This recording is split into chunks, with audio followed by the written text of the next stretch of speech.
কষ্টের পরেই আছে সুখ, কষ্টের পরেই আছে সুখ। আমাদের জীবনে সুখ বেশি, কষ্ট কম। কয়দিন না খেয়েছিলাম, কয়দিন বিপদে পড়ছি, কয়দিন ডাকাইতে ধরছে, এক মাসের মধ্যে অসুস্থ থাকি কয়দিন আর সুস্থ থাকি কয়দিন, এটা হিসাব করে না। অসুস্থ যে ছিল খালি এটা খেয়াল রাখে, আছে না নাই?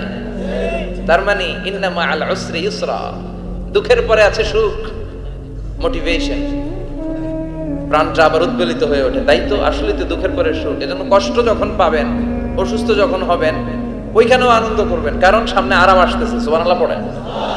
মুমিনের হারাবার কিছু নাই, দুঃখ পাওয়ার কিছু নাই। মুমিন অসুস্থ হলে অসুস্থতার মাধ্যমে তার রোগের মাধ্যমে তার গুনাহ ঝরে যায়, সে আল্লাহর কাছে প্রিয় হয়ে ওঠে। তা আমাদেরকে কেউ হারাইতে পারে? কথা বলেন, আমাদের কেউ ভয় দেখাইতে পারে? মোটিভেশনাল সূরা, সূরাতুল ইনশিরাহ আর সূরাতুদ দুহা, এখানে অনেক হিউজ মোটিভেশন আছে।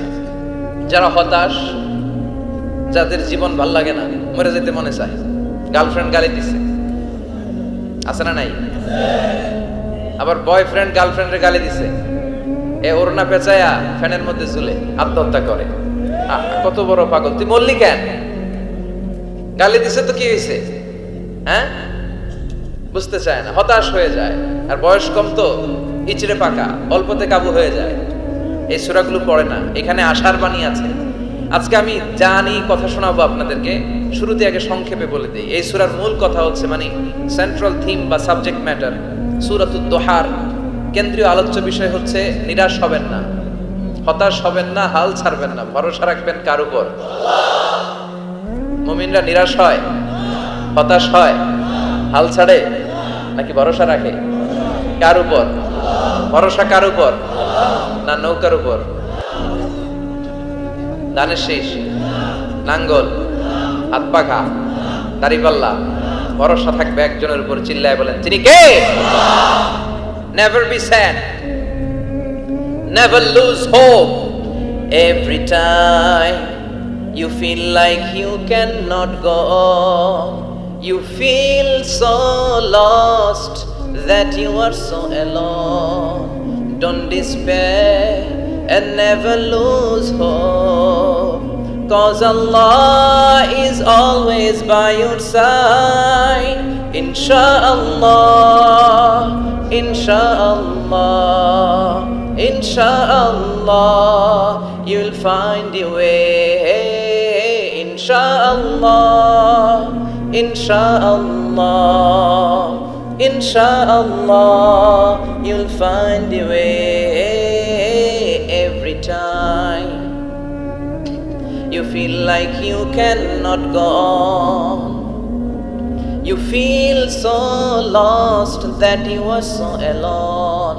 Don't despair and never lose hope, 'cause Allah is always by your side. Insha'Allah, pardon? Insha'Allah, Insha'Allah, you'll find a way. Insha'Allah, Insha'Allah, Insha'Allah, you'll find a way. ঠিক কি না?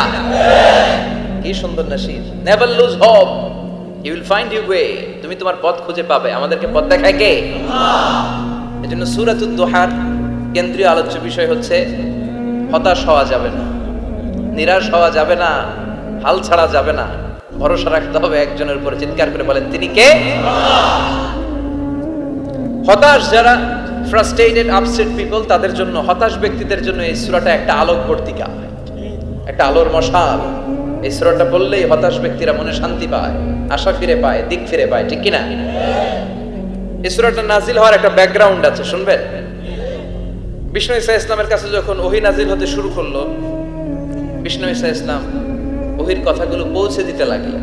যাই নাজিল হতো বিষ্ণুনবী পৌঁছে দিতেন, বিশ্বনবী সাহাবাদের কাছে শেয়ার করে দিতেন। যেটাই নাজিল হতো তিনি পৌঁছে দিতেন, যেটাই, কারণ আল্লাহর আদেশ, ইয়া আইয়ুহার রাসূল বাল্লিগ মা উনজিলা ইলাইক, ও নবী আপনার কাছে আমি ওহী থেকে যা নাজিল করি সব পৌঁছে দেন, একটাও গোপন করা যাবে।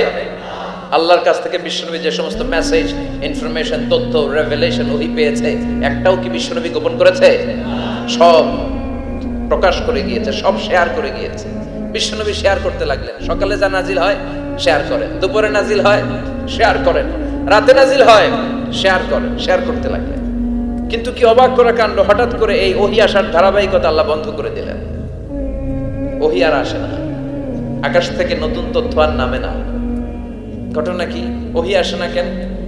তথ্য আসে না কেন? জিব্রাইল আসে না কেন? কোন বর্ণনা এসেছে 15 দিন, কোন বর্ণনায় 1 মাস, 3 মাস, এমনকি 6 মাস পর্যন্ত বর্ণনা পাওয়া যায় যে বিশ্বনবীর কাছে 6 মাস ওহী আসে নাই। বিশ্বনবী তো অবাক, ঘটনা কি? ওহী নামে না কেন? আর ওহী না আসলে তো বিশ্বনবী শেয়ার করতে পারে না। এতদিন যা আসতো বলে বেড়াতো, এখন আসেও না, বলতেও পারে না। কাফির মুশরিকরা বিশ্বনবীর গালি দিতে শুরু করলো। মুহাম্মদের রব মুহাম্মদরে ভুইলা গেছে, মুহাম্মদের আল্লাহ মুহাম্মদরে ছেড়ে দিয়েছে। বিশ্বনবীর চাচি আবু লাহাবের স্ত্রী উম্মে জামিল বলতে শুরু করলো, কি মুহাম্মদ, তোমার শয়তানটা তোমার কাছে আসে না? শয়তান দ্বারা তিনি জিব্রাইলকে বুঝিয়েছেন যে তোমার জিব্রাইল তোমার কাছে আসে না। এভাবে সবাই গালমন্দ করতে শুরু করলো যে মুহাম্মদের আল্লাহ মুহাম্মদকে ভুলে গিয়েছে। বিষ্ণু ঈসা ইসলাম নিজেও হতাশ হয়ে গেলেন। কি রে, ওহী আসে না কেন? আমার কোনো ভুল হচ্ছে না তো? আমার কোনো অপরাধ হয়ে গেল না তো? আল্লাহ কি আমার উপর অসন্তুষ্ট হয়েছেন? আল্লাহ কি আসলেই আমারে ভুলে গেছেন? আল্লাহ কি আমাকে ত্যাগ করেছেন? তিনি কি আমার উপর রেগে আছেন? আমরাও মাঝে মাঝে এরকম হতাশ হয়ে পড়ি। এরকম হতাশ লোক আছে না নাই? কিরে, আমার দোয়া কবুল হয় না কেন? আল্লাহ আমার ডাকে সাড়া দেয় না কেন? আমার জীবনে এত দুঃখ কেন? আমার জীবনে তো ভালো কিছু হয় না, খালি সব কষ্ট আমার কেন? এরকম আছে না নাই? এরকম হতাশদের জন্য এই সূরাটা একটা আলোকবর্তিকা, মোটিভেশনাল সূরা। আলহামদুলিল্লাহ পড়েন। বিশ্বনবীকে আল্লাহ আশ্বস্ত করলেন আর এই সূরাটা নাজিল করলেন আর বললেন ওয়াদ-দুহা। ওয়াদ-দুহা, দুহা মানে আলো, দুহা মানে আলো, প্রভাতের সূর্য কিরণের শপথ। Look up, the sunlight, it's a very beautiful day out there. অনবী হতাশ হবেন না, বেরোন, সকালের সূর্যটা কত সুন্দর, কি ঝলঝলে পৃথিবী, ফকফকে আর তকতকে, দেখলেই মনটা ভরে যায়, ঠিক কি না? দোহা, দোহা মানে আলো, আশার আলো, সম্ভাবনার আলো। আমাদের জীবনে আলোর দরকার আছে না নাই? আলো না থাকলে আমরা বাঁচতে পারবো? আলো লাগে বড় ভালো। এই আজকে আলো না থাকলে আমরা দেখা যাইতো? এজন্য কোরআনকে আল্লাহ আলো বলেছেন। কোরআনকে কি বলেছে? কিতাবুন আনজালনাহু ইলাইকা লিতুখরিজান নাসা মিনাল যুলুমাতি ইলান নূর। Muhammad, I've revealed this holy Quran unto you to lead the mankind out of darkness into the light. অন্ধকার থেকে লাইট, লাইট মানে কি? আলো, আলোর দিকে নেওয়ার জন্য কোরআন পাঠিয়েছি। আবার বিশ্বনবীকে আল্লাহ নূর, নূরের সাথে তুলনা করেছেন। আবার বিশ্বনবী আল্লাহর কাছে নূর চাইতেন, বলতেন আল্লাহ আমার ডানে আলো দাও, আমার বায়ে আলো দাও, আমার সামনে আলো দাও, পিছনে আলো দাও, উপরে আলো দাও, নিচে আলো দাও, আমার দেহে আলো দাও, আমার মাংসপেশির ভিতরে আলো দাও, আমার হাড্ডির ভিতরে আলো দাও, আমার জন্য তুমি আলো দাও। পড়েন আমিন। এজন্য আলো ছাড়া বেঁচে থাকা অসম্ভব। আল্লাহ তাআলা আলোর নামে সূরা দিলেন, সূরাতুদ দুহা, প্রভাতের আলো, প্রভাতের সূর্য কিরণের শপথ, আলোর শপথ। সুবহানাল্লাহ পড়েন। এরপর আল্লাহ বললেন ওয়াল-লাইলি ইযা সাজা, আলোর শপথ, সকালের সকালবেলার সূর্য কিরণের শপথ। দ্বিতীয় আয়াতে আল্লাহ বললেন রাত্রিবেলার শপথ, যখন রাত্রিটা নিঝুম হয়, হয় নিস্তব্ধ, নিঝুম আর নিস্তব্ধ রাতের শপথ। তাহলে আল্লাহ আলোর কসম কাটলেন, তারপরে অন্ধকারের কসম কাটলেন, ঠিক কিনা? আলো দ্বারা মূলত আল্লাহ তাআলা ওহীর আগমনকে বুঝিয়েছে, আর অন্ধকার দ্বারা আল্লাহ তাআলা ওহীর অনুপস্থিতি বুঝিয়েছে। এটা দিয়ে আল্লাহ বুঝাতে চাইলেন, ও নবী, কাফির মুশরিকরা আপনারা গালি দেয়, ওরা বলে যে আমি আপনারে ভুলে গেছি, আমি আপনারে ত্যাগ করেছি, আমি আপনার প্রতি অসন্তুষ্ট। না না, আমি ইচ্ছা করে ওহী পাঠাই না, কারণ সব সময় আলো থাকলে ভালো লাগে না, কিছু সময় অন্ধকারের দরকার আছে না নাই? বুঝে শুনে উত্তর দিয়ে। 24 ঘন্টা আলো, 365 দিন খালি আলো আলো আরো আলো। যদি সূর্যের আলো সব সময় থাকে 365 দিন, ভাল লাগবে? রাতে ঘুমাবেন কেমন? আবার সব সময় ঘুটঘুটে অন্ধকার, আলো নাই, ভাল লাগে? ক্ষেত খামারে চাষ করা লাগবে না, বাজারে যাওয়া লাগবে না। তার মানে আলোরও দরকার আছে, অন্ধকারেরও দরকার আছে। এটা দিয়ে আল্লাহ বুঝাতে চাইলেন, নবী, ওহী নাজিল করার জন্য দরকার আছে, মাঝে মাঝে ওহী বন্ধ রাখা আপনার বিশ্রাম দেওয়ারও দরকার আছে। চিৎকার করে বলেন আল্লাহু আকবার। এজন্য আল্লাহ বললেন ওয়াদ-দুহা, والليل إذا سجى ما ودعك ربك وما قلى وللآخرة خير لك من الأولى সুবহান আল্লাহ পড়ে। ও নবী, প্রভাতের সূর্য কিরণের শপথ, নিঝুম নিস্তব্ধ রাত্রিবেলার শপথ, আলো আর অন্ধকারের শপথ করে আমি বললাম, আপনার প্রভু আপনারে ভুলে যায় নাই, আপনার উপর অসন্তুষ্ট হয় নাই। আমি আল্লাহ ইচ্ছা করে ওহী বন্ধ রেখেছি, কারণ ওহীর একটা পাওয়ার আছে, বারবার ওহী রিসিভ করলে আপনার স্নায়ু এটা সহ্য করতে পারবে না, আপনার দেহ এটারে বরদাস্ত করতে পারবে না। নবী, আমি আপনার প্রতি এত রহম দিলে, এত ভালোবাসি, বারবার ওহী নিতে নিতে আপনার যে কষ্ট হয়, এই কষ্টটা আমার আল্লাহর সহ্য হয় না। এজন্য আমি আল্লাহ ইচ্ছা করে কিছুদিন ওহী বন্ধ রাখছি। সুবহানাল্লাহ পড়ে। তার মানে এই নয় যে আমি আপনারে ভুলে গিয়েছি, আমি আপনারে ছেড়ে দিয়েছি। আরে নবী, আমি তো আমার নামের সাথে আপনার নামকে জুড়ে দিয়েছি। লা ইলাহা ইল্লাল্লাহ মুহাম্মাদুর রাসূলুল্লাহ। যেখানে আমার আল্লাহর নাম, সেখানে বিশ্ব নবীর নাম আছে না নাই? আজান যখন দেই আল্লাহু আকবারের পরে বিশ্ব নবীর নাম আছে না নাই? একামতে আছে না নাই? আবার আল্লাহর জন্য যখন সালাত আদায় করি, শেষ বৈঠকে বিশ্ব নবীর উপর দুরূদ আছে না নাই? রাফা'না লাকা যিকরাক। ও নবী, আপনার নামকে আমি অনেক উপরে তুলে ধরেছি। আমার নাম যেখানে, আপনার নাম ওইখানে। গোটা বিশ্বব্যাপী আপনার নাম ছড়ায় যাবে। ওরা আপনারে গালি দেয় কবি বলে, ওরা গালি দেয় গণক বলে, ওরা বলে আপনি আফতার, লেস কাটা। আসলে যারা আপনারে গালি দেয় ওরাই লেস কাটা। ওরা আপনারে বলে আপনি নির্বংশ, আপনার ছেলেগুলো বেঁচে নাই, মেয়ে বেঁচে আছে, আপনার নাম নেয়ার কেউ থাকবে না। ওই আবু জাহেল, উতবা, সাইবা, ওদের নাম নেয়ার কেউ থাকবে না। আপনি লেসকাটা নন, আপনি নির্বংশ নন। ইন্না শানিয়াকা, চিল্লায়ে বলেন ইন্না শানিয়াকা। যারা আপনারা গালি দেয়, যারা আপনারা নিয়ে কটু কথা বলে, ওরাই লেসকাটা, ওরাই নির্বংশ। ওদের বংশকে আমি আল্লাহই নির্বংশ করে ছাড়ি। চিল্লায়ে বলেন ঠিক কি না? ও নবী, মা ওয়াদ্দাআকা রাব্বুকা ওয়া মা ক্বালা। আপনার রব আপনারে পরিত্যাগ করে নাই, আপনারে ভুলে যায় নাই, আপনারে ছেড়ে দেয় নাই। আপনার রব ইচ্ছা করেই ওহী নাজিল বন্ধ করে রেখেছে। আমি ইচ্ছা করেই আপনারে প্রেসার দিতে চাই নাই গো নবী, কারণ ওহী রিসিভ করা অনেক কঠিন। এটা আস্তে আস্তে আপনি অভ্যস্ত হবেন। সুবহানাল্লাহ পড়ে। ওহীর একটা পাওয়ার আছে না নাই? আমরা তো কি মজায় মজায় কোরআন পাইছি। এই যে কি সুন্দর কোরআন নিয়ে বসে পড়ি, তাফসীর করি, কি মজার কোরআন। আহা, এই কোরআনটা রিসিভ করতে যে বিশ্বনবীর কত কষ্ট হয়েছে। এই কোরআনকে আল্লাহ বলেছেন এটা কাউলান সাকিলা, very heavy and weighty word. এটা অনেক ওজনওয়ালা কথা। ইন্না সানুলকি আলাইকা কাউলান, এটার অনেক ওজন। এই কোরআনটা যদি পাহাড়ের উপরে নাজিল করা হতো, পাহাড়গুলো দুমড়ে মুচড়ে ভেঙে টুকরো টুকরো হয়ে খান খান হয়ে যেত। ঠিক কি না? এত কঠিন বানিয়ে এটা। ও নবী, আমি আলোর সাথে ওহীর মিল ঘটিয়েছি, আলো দিয়ে ওহীকে বুঝিয়েছি। সূর্যের যেমনি কিরণ আছে, তেজ আছে, এই ওহীরও একটা তেজ আছে। এই তেজ, এই কিরণ আপনি সব সময় সহ্য করতে পারবেন না। এজন্য আমি ইচ্ছা করে কিছুদিন ওহী নাজিল করা বন্ধ করে রেখেছি। সুবহানাল্লাহ পড়ে। ইচ্ছে করে আমি নাজিল করি নাই। সব সময় নাজিল হলে আপনার ভালো লাগতো না। বুখারীর বর্ণনা, মা আয়েশা বলতেন, শীতের রাতে, কনকনে মাঘ মাসের শীতের রাতে যখন বিশ্বনবীর উপর কোরআনের আয়াত নাজিল হতো, বিশ্বনবী ঘেমে ঘেমে একাকার হয়ে যেতেন। হাত্তা লা ইয়াতাফাসসাদু জাবিনুহু আরাকান। বিশ্বনবীর দাড়ি আর থুতনি বেয়ে ঝরঝর করে পানি পড়তো। আমরা কম্বল গায়ে দিয়ে থাকি আর বিশ্বনবী ঘামে। সুবহানাল্লাহ কইবেন না? এটা কাউলান সাকিলা, অনেক ওজনওয়ালা কথা। আবার বিশ্বনবী যখন ওটের উপরে বসে থাকা অবস্থায় কোরআনের আয়াত নাজিল হতো, ওটের বুকটা মুহূর্তের মধ্যে বালুর মধ্যে, জমিনের মধ্যে লেগে যেত। ঘোড়ায় চড়া অবস্থায় বিশ্বনবীর কাছে যখন কোরআন নাজিল হতো, ঘোড়ার পা গুলো মরুভূমির বালুতে দেবে যেত। মাঝে মাঝে বিশ্বনবী সাহাবাদের রানের উপরে, পায়ের উপরে মাথা দিয়ে শুয়ে পড়তেন, ক্লান্ত শ্রান্ত। যায়েদ বিন হারেসা, বিশ্বনবীর পালক পুত্র, তার পায়ের উপরে মাথা রেখে বিশ্বনবী একবার কথা বলতে বলতে ঘুমিয়ে পড়লেন। ঘন্টাখানিক ঘুমালেন। যায়েদ বিন হারেসা বলে, আমার কাছে তেমন কোনো কষ্টই হচ্ছে না, বিশ্বনবীর মাথাটা খুব বেশি ওজন মনে হচ্ছে না।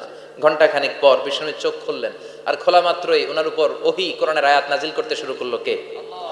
যায়েদ বিন হারেসা বলে, যখনই কোরআনের আয়াত নাজিল হতে শুরু করলো, আমার মনে হচ্ছে বিশ্বনবীর মাথাটা 50-60 কেজি ওজন বেড়ে গিয়েছে। বিশ্বনবীর মাথার ওজনে আমার পায়ের রান ফেটে যাবে, আমার পায়ের হাড্ডি ফেটে যাবে, আমার পাটা ভেঙে খান খান হয়ে যাবে মনে হচ্ছিল। তার মানে কোরআনের আয়াত যখন নাজিল হয় বিশ্ব নবীর উপর একটা প্রেসার আছে না নাই? এই জন্য আল্লাহ বললেন, নবী আমি আপনার ভুলে যাই নাই। কাফেররা যেমনি আপনার গালি দেয় যে আমি আপনার ভুলে গিয়েছি, আপনার উপর আমি অসন্তুষ্ট, নেভার, অসম্ভব। আমি আপনার উপর কখনো অসন্তুষ্ট নই, বরং আমি ইচ্ছা করি আপনার উপর থেকে প্রেসার কমিয়ে দেওয়ার জন্য কয়েকদিন ইচ্ছা করে আপনার ছুটিতে রাখছি। সুবহানাল্লাহ পড়েন, যাতে করে আবার এনার্জি গায়ে নেওয়ার পরে নতুন করে কোরআনের আয়াত রিসিভ করার জন্য আপনি সক্ষম হন। চিল্লায় পড়তে হবে আল্লাহু আকবার। এজন্য আল্লাহ বললেন, ওয়াদ-দুহা ওয়াল-লাইলি ইযা সাজা মা ওয়াদ্দা'আকা রাব্বুকা ওয়া মা ক্বালা ওয়ালাল আখিরাতু খায়রুল লাকা মিনাল উলা। এরপর আল্লাহ বললেন, নবী ওয়ালাল আখিরাতু খায়রুল লাকা মিনাল উলা, and verily indeed the hereafter is far better for you than this dunya. এই দুনিয়ার চেয়ে আপনার জন্য আখিরাতটা অনেক দামি। খায়রুল লাকা মিনাল উলা, এই দুনিয়ার চেয়ে আখিরাতটা অনেক শ্রেষ্ঠ। এতে আল্লাহ বললেন দুনিয়ার চেয়ে আখিরাত শ্রেষ্ঠ, আর এক আয়াতে আল্লাহ বললেন দুনিয়ার চেয়ে আখিরাত হলো স্থায়ী। ঠিক কি না? বাল তু'ফিরুনাল হায়াতাদ দুনিয়া ওয়াল আখিরাতু খায়রুন ওয়া আবাকা। তোমরা দুনিয়ার জীবন নিয়ে পাগল পাড়া হয়ে থাকো, আল্লাহ বললেন দুনিয়ার জীবনের চাইতে আখিরাতের জীবন শ্রেষ্ঠ এবং স্থায়ী। ঠিক কি না? কার কথা? দুনিয়া স্থায়ী না আখিরাত স্থায়ী? দুনিয়া শ্রেষ্ঠ না আখিরাত শ্রেষ্ঠ? কিন্তু আমরা কোনটার পিছনে দৌড়াই? খালি দুনিয়া দুনিয়া। দুনিয়া কে মজা লে লো, দুনিয়া তোমারি হ্যায়, কিন্তু জান্নাত কে মজা লে লো, জান্নাত তোমারি হ্যায়, ওইটা কয় না? আছে না নাই? দুনিয়ার পেছনে পাগল হয়ে আমরা পড়ে থাকি। এই দুনিয়ার জীবনটা একটা মায়াজাল, এটা একটা মরিচিকা। এই মরিচিকা, এই ধোঁকা, এই লালসা আর এই মায়াজালের পেছনে আমরা ছুটছি। ছুটতে ছুটতে হুট করে একবার কবরের ভিতরে ঢুকতে হবে। কথা বলেন, তখন আমাদের টনক নড়বে। এই জন্য দুনিয়া মুমিনদের জন্য শ্রেষ্ঠ আর স্থায়ী জায়গা নয়। মুমিনের আসল জায়গা হচ্ছে আখিরাত। মুমিনের শান্তি আর কল্যাণের জায়গা হচ্ছে আখিরাত। জান্নাত হচ্ছে মুমিনের শেষ ঠিকানা। চিৎকার করে বলেন ঠিক কি না? সেটাই বিশ্বনবী বললেন, নবী কাফির মুশরিকদের কথা আপনি কান দিবেন না, ওদের কথায় হতাশ হবেন না, নিরাশ হবেন না, হাল ছাড়বেন না, ভরসা রাখবেন কার উপর? কারণ ওয়ালাল আখিরাতু খায়রুল লাকা মিনাল উলা, এই দুনিয়ার জীবন ক্ষণস্থায়ী জীবন, চিরকালীন জীবন হলো আখিরাত। নবীরে কিভাবে আশ্বাস দিতেছে দেখছেন, অ্যাসিউরেন্স করতেছে, কনফার্মেশন। এই সূরাটা যে শান্তির সূরা, মোটিভেশনের সূরা, অনুপ্রেরণার সূরা, ইন্সপাইরেশন যে জায়গায়, প্রতিটা আয়াতে আপনি ইন্সপাইরেশন পাবেন। তো প্রতিটা আয়াতে আপনি উজ্জীবিত হবেন, সজীব হবেন, এনথিউজিয়াস্টিক এন্ড এনার্জেটিক হবেন, আপনি এনার্জি ফিরে পাবেন। আলহামদুলিল্লাহ পড়েন। এরপরে বিশ্বনবীর আরো খুশি করার জন্য আল্লাহ বললেন, ওয়ালা সাউফা ইউতিকা রাব্বুকা ফাতারদা। ও নবী, অচিরে এমন এমন জিনিস আমি আপনারে দান করব, এগুলো পেয়ে আপনি খুশি হয়ে যাবে। কে বলে? কারে বলে? শুনতেছেন? বুঝতেছেন? কষ্ট হচ্ছে না তো? ওয়ালা সাউফা ইউতিকা রাব্বুকা ফাতারদা। অচিরেই এমন এমন জিনিস আমি আল্লাহ আপনারে দান করব। ওরা আপনারে গালি দেয়, ওদের কথা আপনার মন খারাপ, আপনি হতাশ, ভয় পাবেন না নবী, হতাশ হবেন না, নিরাশ হবেন না, আমার উপর ভরসা রাখেন না। এমন এমন জিনিস আমি আপনারে দেব, ফাতারদা, ওগুলো পেয়ে আপনি খুশি হয়ে যাবেন। সুবহানাল্লাহ পড়েন। আল্লাহর কাজই হলো বিশ্বনবীরে খুশি রাখা। Verily I'm going to give you something that will make you happy. এমন জিনিস আপনারা দিব নবী, আপনি খুশি হয়ে যাবেন। আল্লাহর কাজই হচ্ছে বিশ্বনবীরে খুশি রাখা। যেখানে বিশ্বনবীর মন খারাপ, ওইখানে বিশ্বনবীর আল্লাহ আছে না নাই? বিশ্বনবীর উপাধি দিয়েছেন আল্লাহ হাবিবুল্লাহ। কি দিয়েছে? আর সাইয়েদনা ইব্রাহিমের উপাধি খলিলুল্লাহ। দুইজনই আল্লাহর প্রিয়, দুইজনই উলুল আজমি মিনার রসুল। কিন্তু খলিল মানেও বন্ধু, হাবিব মানেও বন্ধু। খলিল মানে এমন বন্ধু যেই বন্ধু আল্লাহরে খুশি করার জন্য কাজ করে, আর হাবিব মানে এমন বন্ধু যেই বন্ধুরে খুশি রাখার জন্য আল্লাহ নিজেই কাজ করে। কি শান, কি মান এই নবীর! আর ওই নবীরে গালি দেয়, এগুলো জাহান্নামের নরকীট আর পিতৃ পরিচয়হীন জারদ সন্তান। As a father, as a teacher, as a commander, as a lawgiver, as a lawmaker, as a reformer of the society, Muhammad is the Superman of the world. উনি সুপারম্যান, উনি অসাধারণ ব্যক্তিত্ব, আনপ্যারালাল পার্সোনালিটি। ওনার জীবনী নিয়ে পড়া শুরু করলে এটা শেষ হয় না। বিয়ন্ডলেস, বাউন্ডলেস, বটমলেস, এটা তলাবিহীন সাগর। বিশ্বনবীর জীবনী একটা সাগর, কিন্তু সাগরের কি নাই? সুবহানাল্লাহ কইবেন না? এই বিশ্বনবীর খুশি রাখা কার কাজ? যেখানে বিশ্বনবী হতাশ, যেখানে বিশ্বনবীর মন খারাপ, বিশ্বনবীর মন ভালো করে দেয় কে?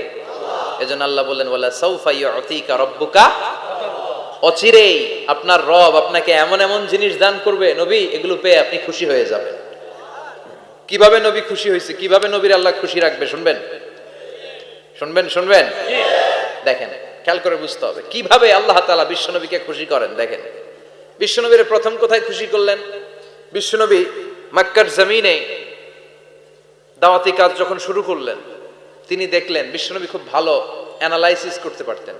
তিনি মক্কার সোসাইটিটাকে, সমাজটাকে বিশ্লেষণ করে অ্যানালাইজ করে উনি দেখলেন যে এই মক্কায় দাওয়াতি কাজের একটা শক্ত অবস্থান নিতে হলে দুইজন লোকের একজন আমার চাই। সুবহানাল্লাহ পড়েন। কি বিশ্লেষণ শক্তি, কি চিন্তা শক্তি! উনি ঘেটে ফেললেন, উনি বুঝে ফেললেন সবাইকে দেখে যে দুইজনের একজন আমার সাথে না থাকলে আমার দাওয়াতি কাজ চালানো কষ্ট হয়ে যাবে।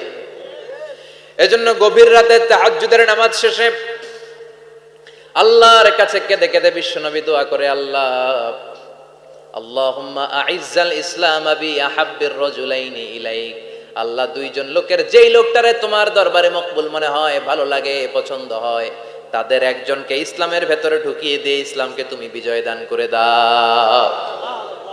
ও আল্লাহ, দুইজনের একজনকে আমার চাই। একজন হলো আবি জাহাল ইবনে হিশাম, হিশামের বেটা আবু জাহাল, আও উমর ইবনুল খাত্তাব, অথবা খাত্তাবের বেটা উমর। সুবহানাল্লাহ পড়ে। সাথে সাথে দোয়া কবুল করলো কে? কার জন্য করলো? নাকি আবু জাহেলের জন্য? আবু জাহেলের চোখের সামনে পর্দা ছিল, ও পর্দা সরায় না। ওর অন্তরে পর্দা, ও পর্দা উঠে সত্যটা দেখতে চায় না। এজন্য ওর জন্য গোটা বিশ্ববাসীর আছে ঘৃণা। ও যেখানে মারা গেছে, ওর যেখানে জন্মস্থান, ওইখানে সৌদি সরকার ল্যাট্রিন বানায় থুইছে, ঘৃণার প্রতীক। ওইখানে তো অন্য কিছু বানাইতে পারতো, ল্যাট্রিন বানাইতে যাবে কেন? গোটা বিশ্বের মানুষ যায় যেন এটা ভরাই দিয়ে আসতে পারে। কথা বলেন। এই বেয়াদবটার জন্য আল্লাহ দোয়া কবুল করে নাই। ওমরে ফারুক রাগী ছিলেন, কিন্তু সত্য প্রকাশে, সত্য গ্রহণে আপোষহীন। সত্য দেখলেই উনি মেনে নিতেন। এটা জাহেলি যুগে ওনার মধ্যে এই গুণ ছিল। আল্লাহু আকবার। বিশ্বনবীকে দেখে দোয়া করে, আল্লাহ, মক্কার জমিনে এই দুইজনের একজন যদি কালেমা না পড়ে, মক্কার জমিনে দাওয়াতি কাজ চালিয়ে যাওয়া কঠিন হয়ে যাবে। হয় হিশামের বেটা আবু জাহেল কিংবা খাত্তাবের বেটা ওমরকে তুমি ইসলামে ঢুকাও। আল্লাহ ওমরের জন্য দোয়া কবুল করলেন। বিশ্বনবী তখনও বুঝতে পারেন এই দোয়াটা কার জন্য কবুল। হঠাৎ ওমরে ফারুক বিশাল একটা নাঙ্গা তলোয়ার নিয়ে বিশ্বনবীকে হত্যা করার জন্য ছুটে এলো। বিশ্বনবী তখন মক্কার আরকাম ইবনে দারুল আরকামের ঘরে সাফা পাহাড়ের পাদদেশে লুকিয়ে লুকিয়ে দাওয়াতি কাজ করতেন। আশেপাশে সাহাবীরা বসা। বিশ্বনবীর চাচা হামজা ইবনে আব্দুল মুত্তালিব বললেন, নবী তাড়াতাড়ি পালিয়ে যান, ওই যে দেখা যায় ওমরে ফারুক তলোয়ার নিয়ে আপনারে মারতে আসছে। বিশ্বনবী বললেন, চাচা সরে যান, সাহাবীদেরকেও সরে যেতে বলেন, দরজাটা খুলে দেন, ওমরকে আসতে দেন। আমার তো মনে হচ্ছে ওই যে তাহাজ্জুদের নামাজ পড়ে আল্লাহর কাছে কেঁদে কেঁদে আমি দোয়া করেছি, আমার দোয়াটা আজকে কবুল হতে চলেছে। আমার তো মন বলছে আল্লাহ দোয়াটা কবুল করবে।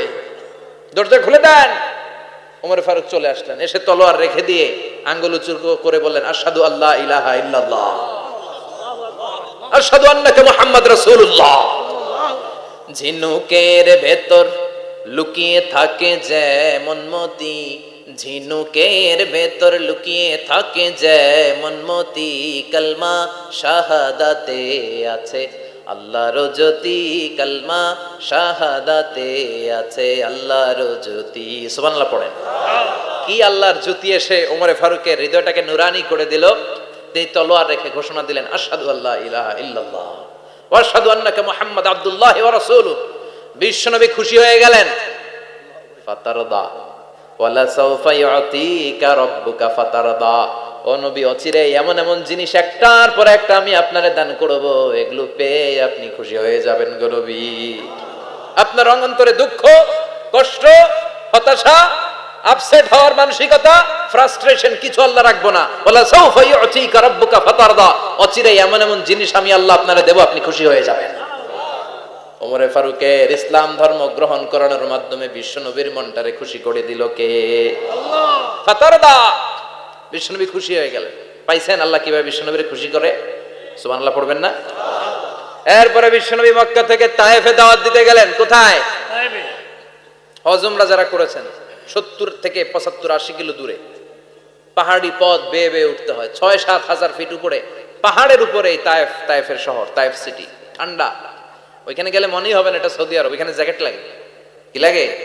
জ্যাকেট। বিশ্বনবী কষ্ট করে 80 কিলোমিটার পথ পাড়ি দিয়ে তায়েফের ছেলেদেরকে দাওয়াত দিতে গেলেন। কিন্তু বিশ্বনবীর দাওয়াতি এই ডাকে, এই আহ্বানে তারা সাড়া দেয় নাই। বিশ্বনবীর এই দাওয়াতকে তারা রিজেক্ট করেছে। বিশ্বনবীকে পাথর মেরেছে, বিশ্বনবীর মোবারক দেহটাকে রক্তাক্ত করেছে। আমার নবীর এই সুন্দর দেহটা বেয়ে বেয়ে ঝরঝর করে রক্ত ঝরেছে। তায়েফের মাটি সাক্ষী, তায়েফের পাথর সাক্ষী। 3টা জায়গায় বিশ্বনবী বেহুশ হয়েছে। এখনো ওখানে গেলে স্থানীয় লোকরা বলে, বংশ পরম্পরায় ওরা জেনে এসেছিল যে এই জায়গাগুলোতে বিশ্বনবীকে আঘাত করা হয়েছে। এখনো লোকজন দেখায় এখানে পড়েছিল বিশ্বনবী, ওখানে পড়েছিল, ওখানে পড়েছিল, ওই খেজুর বাগানে বিশ্বনবী লুকিয়েছিল। আজও ওখানে খেজুর বাগানই করে রাখছে ওরা। আল্লাহু আকবার পড়ে। খেয়ে না খেয়ে দিন প্রচারের কাজে নিজেকে দিয়েছ বিলিয়ে, তায়েফের কাফিরেরা চিনল না সে আলো, দুষ্ট ছেলেদের পিছু দিল লেলিয়ে। পাথরের আঘাতে ক্ষত বিক্ষত হয়ে সারা শরীর থেকে রক্ত ঝরে। হে রাসূল, তোমাকে ভুলি আমি কেমন করে, হাজার ব্যথা বেদনার পরে। ফিরে আসনি তুমি আপন ঘরে, দিনের আলো তুমি ছড়িয়ে দিতে। চলে গেলে মদিনায় মক্কা ছেড়ে। হে রাসূল, তোমাকে ভুলি আমি কেমন করে। হে রাসূল।